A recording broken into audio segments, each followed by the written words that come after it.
You walk around this building and everyone is so supportive and so excited about what is happening with the Fever. And you look down When the Indiana Fever officially announced they were parting ways with Christie Sides, the entire basketball world let out a collective sigh of relief because everyone watching could see the growing frustration on Caitlin Clark's face game after game. And fans celebrated the news, convinced that removing a coach who clearly couldn't handle a generational talent was the final step in turning this struggling franchise into an unstoppable dynasty. But that celebratory atmosphere might be entirely premature because what the front office is desperately trying to keep quiet is that their supposedly perfect new hire is bringing a massive, potentially destructive problem right to Caitlin's doorstep, creating a situation that executives fear could unravel the entire organization from the inside out. Behind the scenes, Fever management orchestrated a massive franchise-altering regime change, bringing back Kelly Krakoff to oversee basketball operations, while Hall of Fame executive Lynn Dunn quietly stepped back into the shadows. All to secure Stephanie White as the new head coach and save their own jobs in the process. On paper, it sounds like an absolute fairy tale ending since White is a beloved former Fever legend, an Indiana basketball icon who knows the city intimately, and a proven leader who knows exactly what it takes to win a championship in this league. But behind closed doors, executives and league insiders are reportedly sweating over a fundamental, undeniable clash of personalities and play styles between the new head coach and the franchise player. A collision that could turn the upcoming season into the most publicized disaster in sports history. The harsh truth is that firing Christie Sides was the easiest decision the front office ever had to make.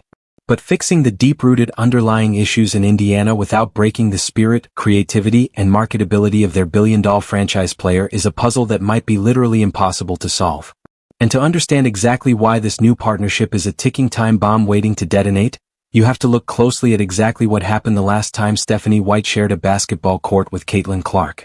Just weeks before Stephanie White was handed the keys to the Fever Kingdom and celebrated as the ultimate savior of Indiana basketball, she was actively busy orchestrating the absolute destruction of the Fever's playoff hopes as the mastermind head coach of the Connecticut Sunday. She didn't just casually beat the Fever in the first round of the playoffs. She humiliated them by designing a ruthless, suffocating defensive masterclass that exposed and exploited every single flaw in Caitlin Clark's game on national television. White specifically instructed her players, most notably defensive specialist Dejounte Carrington, to physically exhaust Caitlin, deny her the ball at all costs, and force her into incredibly uncomfortable, heavily contested situations that led to staggering turnover numbers and visible on-court meltdowns. It was a brutal, physical, unapologetic style of defensive basketball that proved White understood exactly how to break the rookie phenom mentally and physically, making the most dangerous offensive weapon in the league look completely helpless at times. During that intense playoff series, there were highly controversial moments of physical contact, heated exchanges, and relentless pressure that left Caitlin battered, bruised, and clearly frustrated with the lack of protection from the referees and her own coaching staff. Now, in a wild and almost unbelievable twist of fate, the very coach who wrote the definitive, undeniable blueprint on how to completely shut down Caitlin Clark is the exact same person tasked with unlocking her ultimate potential and keeping her happy. The irony of this hiring is absolutely staggering, and it points directly to a massive philosophical divide that the front office knows is going to cause immediate fiery friction the moment training camp opens.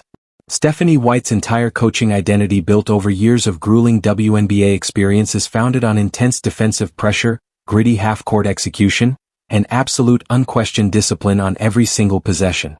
No matter who is holding the basketball, she demands that her players grind their opponents down to dust, leaving absolutely zero room for sloppy mistakes, lazy transition defense, or selfish, undisciplined play that sacrifices the team's defensive integrity for a flashy highlight.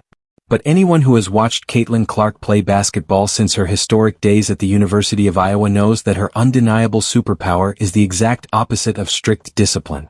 As she thrives in pure, unadulterated chaos, pushing the pace to its absolute limit, taking wild, unprecedented risks and launching 30-foot bombs with 20 seconds still left on the shot clock. It's that exact unprecedented freedom and reckless offensive brilliance that made her a global superstar, captivated millions of new fans, and shattered literally every single viewership and attendance record the WNBA has ever seen in its entire existence.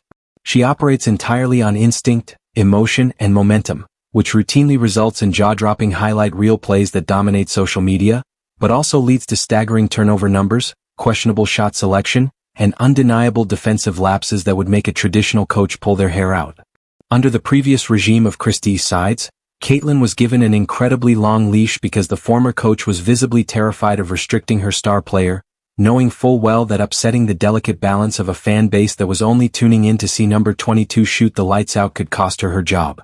When Caitlin missed a crucial defensive assignment, failed to run back in transition, or spent valuable seconds complaining to the referees instead of getting back on defense, Sides would often just clap her hands nervously, taste the sidelines, and look the other way to avoid a public confrontation. But Stephanie White does not look the other way for anybody. And her track record proves that she is not intimidated by superstar egos, massive shoe deals, or the blinding spotlight of the national media. During her highly successful tenure in Connecticut, White proved repeatedly that she absolutely does not care about your viral commercials, your millions of social media followers, or how many replica jerseys you sell in the team store. If you don't execute her demanding defensive system perfectly, you will find yourself glued to the bench regardless of your name. This is the exact terrifying scenario that has the Fever general manager and front office executives waking up in cold sweats, desperately wondering what is going to happen the very first time. White inevitably calls a timeout to publicly chew out the face of the league for missing a defensive rotation. If White decides to bench Caitlin Clark to prove a point about team accountability and defensive effort, the internet will absolutely melt down in real time, and the front office will be caught directly in the middle of an unwinnable civil war between their billion-dollar asset and their hand-picked, uncompromising disciplinarian. This isn't just empty speculation or manufactured internet drama either, because whispers from connected insiders around the league suggest that rival executives actively warned the Indiana ownership group about this exact inevitable power struggle long before the ink on Stephanie White's massive new contract was even dry. Caitlin has simply never been challenged by a professional coach with a championship resume, a hardened spine, and a ruthless defensive mentality like White's. And the adjustment period is guaranteed to be incredibly turbulent, highly emotional, and heavily scrutinized by every major sports network in the country. But the boiling tension doesn't just stop with the head coach and the superstar point guard. It aggressively infects the entire roster dynamics and locker room chemistry that the front office has spent years trying to carefully construct through the draft and free agency. You have to look closely at the surrounding cast. Starting with Aaliyah Boston, a phenomenal generational post talent who often looked completely lost and frustrated in the chaotic high-speed run and gun offense that Caitlin naturally forced the team to play during the first half of last season. Boston is a traditional, methodical, highly skilled big woman who desperately needs structured, deliberate touches in the paint to be effective, which happens to be exactly the kind of slow, bruising, half-court offensive system that Stephanie White loves to run and utilized perfectly with Alyssa Thomas in Connecticut. If White decides to intentionally slow the pace of the game down to feed Aaliyah Boston in the post, establish a physical inside presence and integrate a more balanced traditional attack, Caitlin's jaw-dropping statistics and viral transition highlights are going to take a massive, undeniable hit. Caitlin is arguably the fiercest competitor in the history of the sport. And she is absolutely not the type of player who will quietly accept a diminished defensive role or passively stand in the corner while the offense runs through the post, creating an immediate tactical nightmare for the coaching staff. And what happened next with the roster construction would only complicate matters further because you have the looming, highly stressful free agency of Kelsey Mitchell, who was arguably the most consistent, reliable offensive weapon for Indiana down the stretch of the season and into the playoffs. Mitchell proved beyond a shadow of a doubt that she can run the floor with Caitlin and thrive in a fast-paced environment, but she also fundamentally needs the ball in her hands to aggressively create her own shot, adding another massive ego, scoring demand, and ball-dominant presence to a locker room that is already incredibly crowded. The previous coaching staff under Christie Sides completely failed to manage these competing egos and overlapping skill sets, leading to undeniable moments of visible frustration, terrible body language on the court, and highly credible, persistent rumors of a deeply divided locker room where veteran players were secretly unhappy with the intense, suffocating media circus surrounding the rookie. Stephanie White is confidently walking directly into this exact powder keg of unresolved resentment and tactical dysfunction. And her strict, no-nonsense, commanding approach is either going to force these women to bond together through sheer adversity and discipline, or it will completely fracture whatever fragile makeshift chemistry they managed to build by the end of last year's playoff push. One of the most fascinating and potentially explosive subplots of this entire transition involves NaLyssa Smith, a highly talented forward whose relationship with the organization deteriorated rapidly last season, culminating in cryptic, deleted social media posts, reduced playing time, and visible detachment from the rest of the team. Adding an incredible layer of drama to this specific situation is the fact that NaLyssa Smith's partner is Dejanai Carrington, the exact same Connecticut Sun player who Stephanie White just heavily relied on to physically torment, harass, and shut down Caitlin Clark during the playoffs. White is now inheriting a locker room containing a deeply disgruntled player whose significant other was just used as a weapon against the franchise superstar, creating a tangled, awkward, and highly sensitive interpersonal dynamic that requires the delicate touch of a master psychologist, not just a basketball coach. If White attempts to salvage NaLyssa Smith's career in Indiana, she risks alienating Caitlin Clark.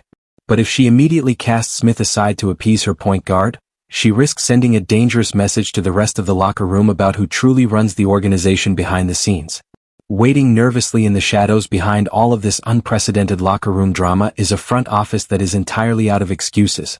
Having played their final most desperate card to appease the fan base and capitalize on the massive financial windfall that Caitlin Clark brought to the city, Kelly Kroskoff absolutely did not leave her highly comfortable. Prestigious executive job with the NBA's Indiana Pacers to come back to the Fever just to watch this high-stakes experiment explode in her face on national television. Lynn Dunn, the legendary basketball mind who engineered the Fever's lone championship run back in 2012 when Stephanie White was merely an assistant coach on the bench, knows perfectly well that her enduring legacy in the sport is permanently tied to whether this specific roster can bring a championship back to Indianapolis. They systematically fired the convenient scapegoat in Christie Sides. They aggressively brought in the heavy hitter in Stephanie White. And now there is absolutely nobody left in the organization to blame if things go sideways, putting a terrifying amount of pressure on everyone involved to succeed immediately. But the suffocating pressure from the outside world only magnifies the danger of this situation 1,000 times over. Because we aren't just talking about local Indiana fans wanting a winning season. We are talking about colossal, ruthless corporate machines that dictate the financial future of the entire sport. Massive global brands like Nike, who just invested $28 million into a signature shoe deal for Caitlin alongside Gatorade, State Farm, and the WNBA broadcasting partners, have hundreds of millions of dollars riding exclusively on Caitlin Clark, remaining the undisputed, smiling, highly marketable face of women's basketball. These corporate behemoths fundamentally expect deep, heavily televised playoff runs, flashy offensive displays that generate millions of impressions, and constant viral highlights that keep casual fans engaged. None of which align neatly with the grueling defense-first, low-scoring, physical brawls that Stephanie White prefers to orchestrate on the court. If White's unrelenting defensive demands turn Caitlin into a frustrated, exhausted, visibly unhappy player who spends her post-game press conferences biting her tongue, offering short answers, and desperately trying to avoid trashing the system, the financial fallout for the league and its partners will be absolutely catastrophic. This creates an impossible, maddening ultimatum for the new head coach, who is essentially being asked by her bosses to win a championship immediately to justify her hiring while simultaneously ensuring that she doesn't accidentally dim the brightest, most lucrative star the sport has ever produced in its entire existence. If Stephanie White chooses to compromise her strict, deeply ingrained coaching principles to keep Caitlin happy, let the offense run wild and ignore the glaring defensive holes, she risks entirely losing the respect of the veteran players in the locker room and turning into another powerless version of Christie Sides. But if she aggressively stands her ground, enforces her rules without exception, and forces Caitlin to conform to a rigid, uncomfortable, highly structured system, she risks alienating the one player who holds literally all the leverage in the organization and the entire league. Caitlin Clark is completely untouchable from a business perspective.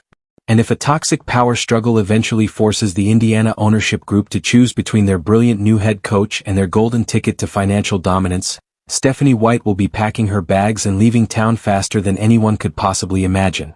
The general manager and the returning executives know this dark, inescapable reality. Which is exactly why behind all the polished PR smiles, the carefully worded press releases, and the welcoming introductory press conferences, there is a lingering, undeniable dread echoing through the hallways of the Fever headquarters. Adding fuel to this raging fire is the broader cultural narrative surrounding the WNBA, where seasoned veterans, former legends like Sheryl Swoopes, and iconic active players like Diana Taurasi have repeatedly warned that the reality of professional basketball was going to hit the new rookie class incredibly hard. Stephanie White is deeply respected by this older, hardened generation of WNBA royalty. And if she clashes with Caitlin Clark, the veteran media establishment will aggressively side with the coach, framing Caitlin as an uncoachable, entitled diva who refuses to play defense or respect the established hierarchy of the league. This would trigger an absolute public relations nightmare for the Fever, forcing them to defend their superstar against the very media ecosystem they rely on to promote their games.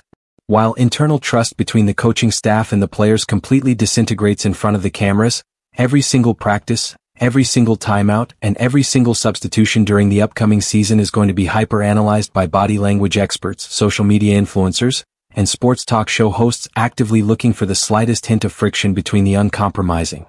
Because if the Fever starts slowly, Stephanie White will not get the normal grace period most new coaches receive. She will immediately face accusations that she is restricting Caitlin Clark's creativity. Every lower-scoring game will become evidence that she is holding Clark back. Every emotional sideline interaction will become national sports television content for days. And perhaps most importantly, there is already concern about how White plans to balance the locker room hierarchy. One of the most difficult realities of coaching the Indiana Fever right now is understanding that Caitlin Clark is not just another young player. She is the center of the entire basketball universe. She drives television ratings. She fills arenas. She moves merchandise at historic levels. Entire franchises schedule larger venues because of her presence alone. In many ways, she has become bigger than the team itself. That kind of fame changes everything inside a locker room. Veteran players may publicly support Clark, but maintaining chemistry when one player receives almost all the media attention is never easy. Stephanie White now has to manage not only basketball strategy, but also egos, expectations, jealousy, media pressure, and fan obsession all at the same time. And there are already signs that the balancing act could become extremely fragile. Throughout last season, there were moments where teammates appeared visibly frustrated during Clark's high-risk offensive stretches. Some players struggled to adapt to her pace. Others looked hesitant in transition because they simply were not used to processing the game as quickly as she sees it. The Fever often looked like a team trying to learn an entirely new basketball language in real time. Stephanie White's challenge is figuring out whether to slow Caitlin Clark down for the sake of team stability or completely rebuild the roster identity around her aggressive offensive instincts. Either choice carries enormous risk. If White slows the offense down too much, the Fever could lose the very explosiveness that makes Clark special. Fans would instantly revolt if they believed the coaching staff was turning the most exciting player in basketball into a cautious game manager. But if White fully commits to Clark's fast-paced style, the Fever could become defensively vulnerable and emotionally inconsistent, especially in high-pressure playoff situations where disciplined half-court basketball often determines championships. This is exactly why some executives around the league privately believe the Fever are entering the most dangerous phase of their rebuild. The honeymoon period is over. Now comes the difficult part, building an actual championship culture around a player whose fame, influence, and unconventional style have completely shattered the normal rules of professional basketball. And Stephanie White understands that pressure better than almost anyone. She knows Indiana basketball culture is brutally demanding. She understands the expectations attached to the Fever brand. She remembers what winning championships in Indiana feels like. But that history may actually increase the pressure rather than reduce it. Because fans are not simply expecting improvement. They are expecting dominance. Every loss will feel unacceptable. Every playoff setback will feel catastrophic. Every coaching decision will be dissected nationally. And there is another uncomfortable truth the organization does not want to discuss publicly. Caitlin Clark herself is evolving much faster than people realize. By the end of last season, there were clear signs that Clark had already started adjusting to the physicality of the WNBA. Her decision-making improved dramatically. Her chemistry with teammates improved. Her confidence grew stronger after every difficult stretch. Most importantly, she stopped looking overwhelmed by the speed and aggression of professional defenses. That means Stephanie White is not inheriting a fragile rookie anymore. She is inheriting a rapidly ascending superstar who fully understands her own power and influence. And that changes the coach-player dynamic entirely. Superstars eventually reach a point where they no longer simply follow systems. Systems begin adapting to them. That is the crossroads Indiana may already be approaching. If Caitlin Clark believes certain offensive principles maximize her strengths, she will almost certainly expect the organization to support that vision. And if Stephanie White believes her defensive structure is the only path toward legitimate championships, conflict becomes almost unavoidable. Not necessarily screaming matches or public drama, but philosophical tension. The kind that slowly builds behind closed doors until every difficult loss starts reopening the same unresolved arguments. Should Clark play more freely? Should the pace slow down? Should turnovers be tolerated if they create explosive offense?